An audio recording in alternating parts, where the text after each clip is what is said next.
सबसे पहली खुशखबरी यह है कि 3 करोड़ से ज्यादा लोगों ने इसमें हिस्सा ले लिया है। 50 लाख मुसलमानों की राय मांगी थी ज्वाइंट पार्लियामेंट्री कमेटी ने कि 50 लाख अगर मुसलमान इसमें अपनी राय दर्ज कर देंगे, एहतजाज दर्ज कर देंगे, इसके खिलाफ ईमेल कर देंगे तो इस बिल को रोक दिया जाएगा। ये पास नहीं होने का है। लेकिन फिर देखा आपने 3 करोड़ से ज्यादा हो गए अल्हम्दुलिल्लाह। अब खुशखबरी दूसरी सुनिए। अब इस लेडी को और सुन लीजिए, उसके बाद में वीडियो को खूब शेयर करना आगे। मैं खुद हिंदू हूँ। अगर वो मदरसे और मस्जिदों में ताला लगाएंगे तो मैं चाहती हूँ कि हमारे मंदिरों में भी ताला लगाया जाए। हमारे लिए सभी बराबर है। धर्म के नाम पर कोई नेता बांट दे हमें, हम इतने कमजोर नहीं है। अस्सलाम वालेकुम रहमतुल्लाहि बरकातुहू। मेरे प्यारे नाज़रीन, हिंदुस्तान के मुसलमानों के लिए एक और नई खबर लेकर हाजिर आया हूँ। वो खबर ये है दोस्तों, एक हिंदू लड़की ने सरकार को क्या प्यारा जवाब दिया है वक्फ बोर्ड बिल के ताल्लुक से।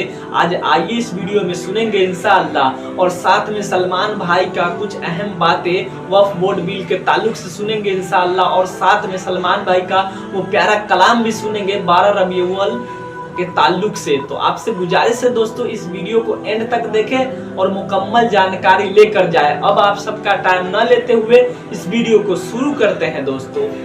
वक्फ बोर्ड के बिल को लेकर के 2 बड़ी खबरें और खुशी की खबरें मैं आपको बताने के लिए जा रहा हूं। मेरे अजीजों, प्लीज़ अगर आप इस वीडियो को प्ले कर दिया आपने तो छोड़ कर मत जाना। ये वीडियो आपके लिए बहुत ज़रूरी है। फेसबुक पे देख रहे हो या यूट्यूब पर देख रहे हो, हमसे जुड़ जाइए। सच्चे और अच्छे पैगाम आपको मिलते रहेंगे। लेकिन कोई वीडियो शेयर करना या मत करना, लेकिन जो बिल के लिए स्कैन करने के लिए लिंक पर टच करके इसमें अपना एहतजाज दर्ज करने के लिए मुसलमानों के बोर्ड के लिए जितनी भी सोशल मीडिया पर वीडियो आ रही हैं, आप इन वीडियो को ज़रूर देखें। कोई वीडियो देखें या ना देखें, लेकिन इन वीडियो को जरूर देखें और आगे शेयर करें। और जिसने अभी तक नहीं किया वो कर ले। क्यों? आज 14 सितंबर है और चांद की 10 तारीख है, लेकिन कहा गया था कि 13 सितंबर तक ये चलेगा, उसके बाद में कोई भी इसमें हिस्सा नहीं लेगा। खुशखबरी पहले बता दूं, उसके बाद में मैं आपको बिल के बारे में बताऊंगा। सबसे पहली खुशखबरी यह है कि 3 करोड़ से ज्यादा लोगों ने इसमें हिस्सा ले लिया है। 50 लाख मुसलमानों की राय मांगी थी ज्वाइंट पार्लियामेंट्री कमेटी ने कि 50 लाख अगर मुसलमान इसमें अपनी राय दर्ज कर देंगे, एहतजाज दर्ज कर देंगे, इसके खिलाफ ईमेल कर देंगे तो इस बिल को रोक दिया जाएगा। ये पास नहीं होने का है। लेकिन फिर देखा आपने 3 करोड़ से ज्यादा हो गए अल्हम्दुलिल्लाह। अब खुशखबरी दूसरी सुनिए। दूसरी खुशखबरी ये है कि जो चंद्रबाबू नायडू हैं, जानते होंगे आप उन्हें, शायद ये आंध्रा के मुख्यमंत्री हैं। तो इनकी जो पार्टी के अंदर काफी बहुत सारे मुस्लिम लीडर ऐसे हैं और ये खुद भी इस बिल के खिलाफ हैं। हाँ, उसकी एक वीडियो मैं आपको दिखाने के लिए आ रहा हूँ। और दूसरी एक अहम और बड़ी बात मैं आपको बता दूं, एक लेडी है, वो इस बिल को लेकर के बड़ी नाराज, और वो गैर मुस्लिम है, वो हिंदू है। हाँ मेरे अजीजों, क्योंकि देखो ऐसा, इसमें हिंदुओं को कोई नुकसान नहीं है, इसमें हिंदुओं का कोई फायदा भी नहीं, नुकसान भी नहीं है। अगर ये बिल पास हो जाता है तो इसमें सिर्फ और सिर्फ मुसलमानों का नुकसान है। नहीं तो मुसलमान ने किसी हिंदू की ज़मीन ली है और ना ही मुसलमानों ने किसी हिंदू की ज़मीन पर ज़बरदस्ती कब्जा किया है। जहाँ अगर कुछ ऐसे मामला हैं, वो हिंदू के लिए हो या मुसलमान के लिए हो, तो भाई उसके लिए कानून है, उसके लिए कानून है। वक्फ का मामला तो सिर्फ ये होता है, अपनी मर्जी से मेरी जमीन मेरे घर में है, मेरे परिवार में है, खेत की है, कहीं की भी है, मैं उसे वक्फ कर सकता हूँ, मेरी खुद की है। तो वो उसमें ऐसा नहीं कि मैं किसी से छीन कर दे रहा हूँ। भाई एक अफवाह फैलाई जा रही है, हिंदू हमारे को जो ऐसे हैं जो कि अभी शिकार बने हुए हैं, वो भी QR कोड पर स्कैन करके इस बिल को पास कराने के चक्कर में। ऐसा क्यों कर रहे हैं आप लोग प्लीज ऐसा ना करें। ये मुसलमानों के मामलात हैं और मुसलमानों के इस बिल को लेकर के कुछ लोग अपनी राजनीति रोटियां सेक रहे हैं और भोले भाले हिंदुओं को बहला फुसला रहे हैं, मतलब बहला रहे हैं। उनसे भी कह रहे हैं भाई क्यों कर रहे हैं आप लोग, ये तो सिर्फ मुसलमानों के लिए है। आप इसमें आपको कहीं नुकसान हो तो हमको बताइए। चलिए बहरहाल आप चंद्रबाबू नायडू के जो हमारे एक मुस्लिम नेता हैं उनकी पार्टी के, उनको सुन लीजिए। और जो लेडी है जो कुछ कहना चाह रही है हिंदुओं के लिए, क्या कहना चाह रही, सरकार के लिए क्या कहना चाह रही है, उस लेडी को भी आप जरूर सुनना। मैं आपको दोनों सुनवाने के लिए जा रहा हूँ। दोनों को सुनने से पहले आपके स्क्रीन पर QR कोड है, कैसे स्कैन करना है, फिर किस तरीके से लिंक आएगी। सुनने में ये भी आया है कि 15 तारीख तक इसको आप स्कैन कर सकते हैं, 2 दिन बढ़ा दिए गए हैं। आज 14 सितंबर है, कल 15 सितंबर है। तो स्कैनर आपके स्क्रीन पर दे दिया गया है। अगर आपसे ना हो तो आपके मोहल्ले में, परिवार में, रिश्तेदारी में, आपके पड़ोस में 10 में से हर 3 लोग जानते हैं कि हमें कैसे करना है, उनसे अपने मोहल्ले में करवा लीजिए। और बाकी आपको अभी समझना है किस तरीके से, तो वीडियो के आखिर में आपको दिखा दूंगा। मैंने कल भी दिखाया था, आज भी दिखा दूंगा। पहले आप ये 2 खुशखबरी सुन के जाएं कि इन्होंने क्या कहा है। इंशाअल्लाह ताला अल्लाह ने चाहा तो मुसलमानों के साथ कुछ हिंदू भी हैं, और ऐसे हिंदू हैं जो समझदार हैं, पढ़े लिखे हैं, सबको नहीं कहता मैं, लेकिन कुछ नफरती भी ऐसे चिंटू हैं जो अपनी राजनीतिक रोटियां सेक रहे हैं और हिंदुओं को, भोले वाले हिंदुओं को खामखा बहका रहे हैं। खुद देख लीजिए, बीजेपी के समर्थन वाली पार्टी टीडीपी भी इसका विरोध कर रही है। इस बिल का मतलब ये है, इसको रिजेक्ट करने के लिए मांग कर रही है। और उन्होंने सोचा था कि ये बिल तो हम चाहते हैं कि इसमें मजबूती आए, लेकिन इसमें तो और कमजोरी आ रही है। इसलिए आप एक बार सुनिए, उसके बाद में लेडी को जरूर सुन के जाना जिसने हिंदुओं को एक मैसेज दिया है। सुनिए। हमारे जो कायद है चंद्रबाबू नायडू साहब का एक ही व्यू है कि वक्फ बोर्ड स्ट्रेंथन हो, स्ट्रांग हो। जो ये अमेंडमेंट बिल आ रही है जी, इस बिल से वक्फ बोर्ड स्ट्रांग हो और मुस्लिम समाज का ज्यादा से ज्यादा फायदा हो, ना कि नुकसान। तो जब हम इस बिल का ड्राफ्ट देखें तो इसके अंदर है मेजर ऐसे पॉइंट्स है जिससे वक्फ बोर्ड को ताकत पहुंचने के बजाय वक्फ बोर्ड कमजोर हो रहा है। जी, ये भी बताना चाहता हूँ, यूसीसी जो बिल जो पार्लियामेंट में अगर रखे तो इसमें यूसीसी के अंदर सिर्फ मुस्लिम समाज का ही इसके अंदर मसला नहीं है, दलितों का मसला है, आदिवासियों का मसला है। हिंदुस्तान में ऐसे कई हजार मसाइल यूसीसी के अंदर आएंगे। ये सिर्फ मुसलमानों का मसला नहीं है यूसीसी। ये जो Telugu Desam party NDA alliance में है, तो एनडीए अलायंस में है, इसका मतलब ये नहीं कि बीजेपी या एनडीए जो भी बिल रखे उसको हाँ में हाँ। सही बात है, कोई भी बिल ऐसा हो जिसके हाँ में हाँ मिलाना नहीं, क्योंकि हाँ में हाँ मिलाते रहेंगे तो कब तक मिलाओगे भाई। अपने हक के लिए लड़ना पड़ेगा, अपने हक की आवाज को बुलंद करना पड़ेगा। जी हाँ, ये दो बिलों की बात कर रहे थे भाई, एक तो वक्फ बोर्ड की और दूसरा यूसीसी की, कि इसके खिलाफ इनकी खुद की पार्टी, समर्थन वाली पार्टी है टीडीपी, ठीक है। दूसरी बात, अब उस लेडी को सुनिए जिसने कुछ मैसेज देने की कोशिश की है।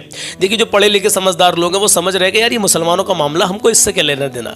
लेकिन कुछ लोग बहक रहे हैं और वो ऐसे क्यूआर कोड पर स्कैन कर रहे हैं जो गैर मुस्लिम हिंदू लोग हैं कि इस बिल को पास करवाएंगे, हम इसको रुकवाएंगे नहीं, पास करवाएंगे। मुसलमान तो रुकवाने के चक्कर में और ये लोग पास करवाने के चक्कर में। भाई आपको इससे क्या फ़ायदा होगा?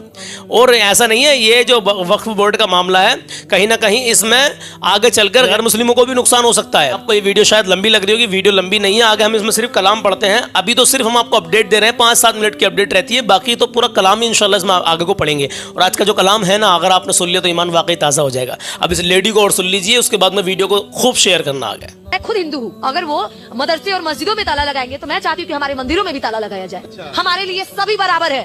धर्म के नाम पर कोई नेता बांट दे हमें, हम इतने कमजोर नहीं है कि किसी ऐसे नेता के बांटने पे हम बढ़ जाए। चंद्रयान चांद पे है, नीचे एक इंसान बैठ के उसको रिमोट से कंट्रोल करता है। सुनिए, तो फिर ईवीएम को एक इंसान अगल बगल में जाके कंट्रोल नहीं कर सकता है क्या? कभी पूछे आप लोगों ने मोदी जी से? नहीं पूछ सकते, क्योंकि आप लोग गोदी मीडिया में आते हैं। आप रेप कीजिए, आप आजाद हैं। आप महिलाओं का शोषण कीजिए, आप आजाद है, क्योंकि आप बीजेपी से हैं। महिला ने बहुत बड़ी बात कह दी, आप रेप कीजिए आप आज़ाद हैं, आप कुछ भी कीजिए आप आज़ाद हैं, क्योंकि आप बीजेपी से हैं। इस लेडी की बातों में कितनी सच्चाई है ये सब आप लोग बाखूबी जानते हैं। चलिए बहरहाल, अब मैं आपको कलाम सुनाता हूँ। दूसरी बात ये जो स्कैनर दिया है, स्कैन करके अगर कर सकते हैं तो स्कैनर से करा लें, और नहीं तो पिछली वीडियो में डिस्क्रिप्शन में लिंक मैं नहीं दे पाया था, उसके लिए माजरत चाहता हूँ।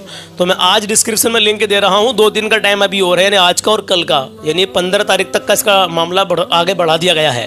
तो डिस्क्रिप्शन में लिंक दे दूंगा, बाकी कमेंट बॉक्स में भी लिंक को पिन कर दूंगा मैं इंशाल्लाह ताला। तो वहाँ से जाकर के आप डायरेक्टली आपका ईमेल खुल जाएगा, सिर्फ सेंड करना बाकी आपको रह जाएगा। बहुत बहुत शुक्रिया आपका यहाँ तक रुके रहने के लिए। फरमाइश 3 है मेरे पास। कलियां चटक रही हैं, गुल मुस्कुरा रहे हैं। दूसरी फरमाइश, ए हसनैन के नाना नजर करम फरमाना। तीसरी फरमाइश, हश्र में फिर मिलेंगे मेरे दोस्तों। इस कलाम को मैं 12 रबीउल अव्वल शरीफ के बाद में पढ़ूंगा, क्योंकि अभी ये नबी की आमद के हवाले से मुज़क्किर भाई आप कलाम सुने, और मेरे तमाम अहबाब, हमारे दिलशाद भाई, शमशाद भाई, फुरकान भाई, बहुत सारे हमारे अजीज़, बहुत सारी बहनें, बहुत सारी हमारे बुजुर्ग हमको सुनते हैं, समाअत करते हैं। आप कलाम सुनिए, नबी की आमद के हवाले से ही कलाम सुनिए। आपका एक एक वर्ड आपको ये सुनेंगे ना इंशाल्लाह, एक एक शेर और गौर फिक्र से सुनेंगे तो आपका ईमान ताज़ा हो जाएगा, एक रूहानी सुकून मिलेगा आपको, क्योंकि कलाम ही कुछ ऐसा, अशारी कुछ ऐसे लिखे हुए हैं नबी की आमद के हवाले से। मेरे अजीज, अपने माँ बाप की इज्जत करें, कभी किसी का दिल ना दुखाएं, अपना हुस्न अखलाक अच्छा बना कर रखें, अपने अंदर आजिज़ी पैदा करें। नमाज मेरे प्यारे आका सल्लल्लाहु तआला अलैहि वसल्लम की आंखों की ठंडक है, तो नमाज कायम करें। आइए कलाम शुरू करते हैं। कलियां चटक रही हैं, गुल मुस्कुरा रहे हैं,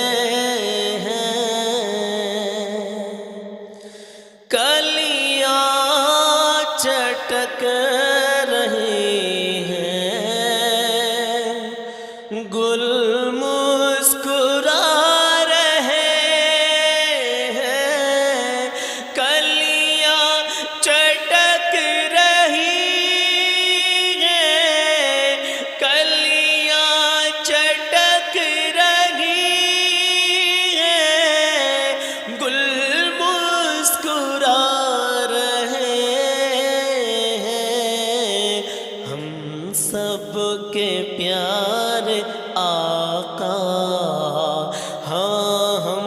सब के प्यारे आका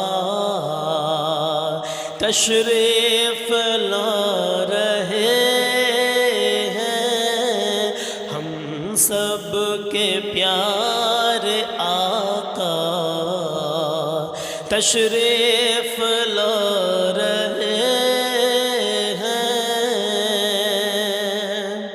हो आमना मुबारक आगोश में तुम्हारे, आमीना मुबारक आगोश में तुम्हारे, रहमत खुदा की बनके, हाँ रहमत खुदा की बनके सरकार आ रहे हैं, रहमत खुदा की बनके सरकार आ रहे हैं।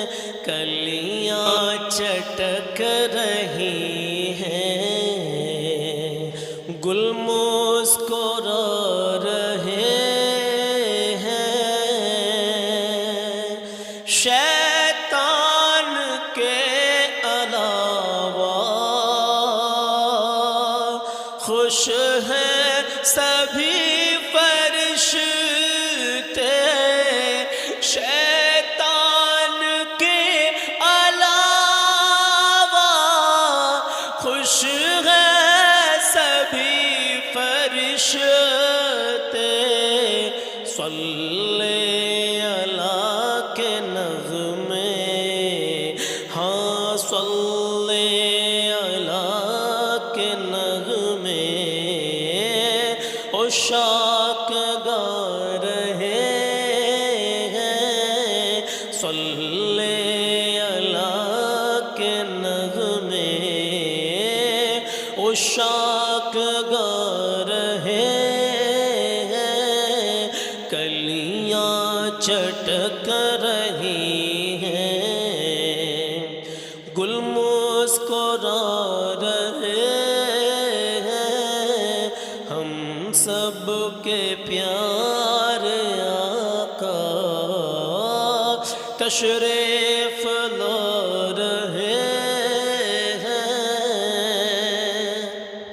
और किस्मत का वो धनी है, लारैब जन्नती है, किस्मत का वो धनी है, किस्मत का वो धनी है, लारैब जन्नती है। जो जिक्र मुस्तफ़ा की, हाँ जो जिक्र मुस्तफ़ा की महफिल सजा रहे हैं, जो जिक्र मुस्तफ़ा की महफिल सजा रहे हैं। कलियां चटक रही हैं, गुल मुस्कुरा रहे हैं। आखिरी शेर मक्ता समात करे, मचल के कहे या रसूल अल्लाह, ऐ काश कोई आकर मुज़दा मुझे सुना दे, ऐ काश कोई आकर मुज़दा हमें सुना दे, ऐ काश कोई आकर मुझ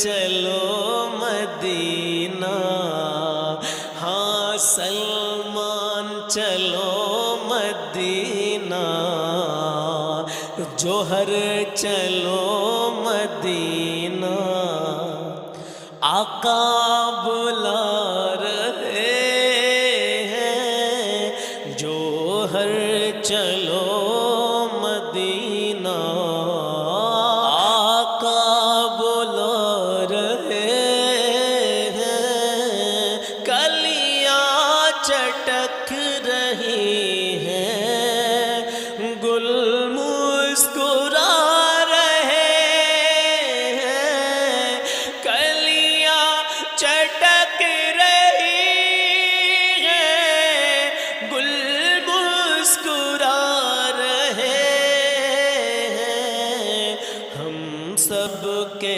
प्यारे आका तशरीफ ला रहे हैं, कलियां चटक रही हैं, गुल मुस्कुरा रहे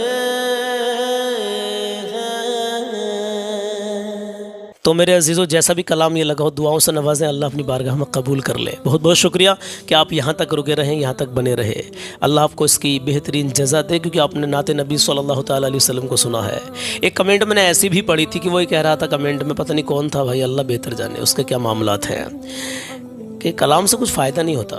अस्तगफिरुल्लाह माअज़ल्लाह। नबी पाक सल्लल्लाहु ताला अलैहि वसल्लम की शान में जो हम पढ़ते हैं अल्हम्दुलिल्लाह, एक अगर एक शेर भी सुनना आपका अपने दिल की गहराई से सुन लिया, बाकी तो अल्लाह बेहतर जानता है, लेकिन अगर अल्लाह को ये पसंद आ गई आपकी अदा कि आपने नबी की मोहब्बत में बड़े मोहब्बत से सुना था, नबी की याद में सुना था, नबी की तरफ लो लगा कर सुना था, अल्लाह को अगर ये अदा पसंद आ गई ना, तो एक अदा पर भी बख्शिश हो जाएगी, क्योंकि यहाँ मामला नबी पाक सल्लल्लाहु ताला अलैहि वसल्लम से मोहब्बत का है मेरे अज़ीज़ों। हाँ, इबादत करते रहना चाहिए। नमाज मेरे प्यारे आका सल्लल्लाहु ताला अलैहि वसल्लम की आँखों की ठंडक है, तो नमाज हमें अगर छोड़ेंगे तो मेरे अज़ीज़ बताओ कि नबी को तकलीफ़ होगी नहीं होगी?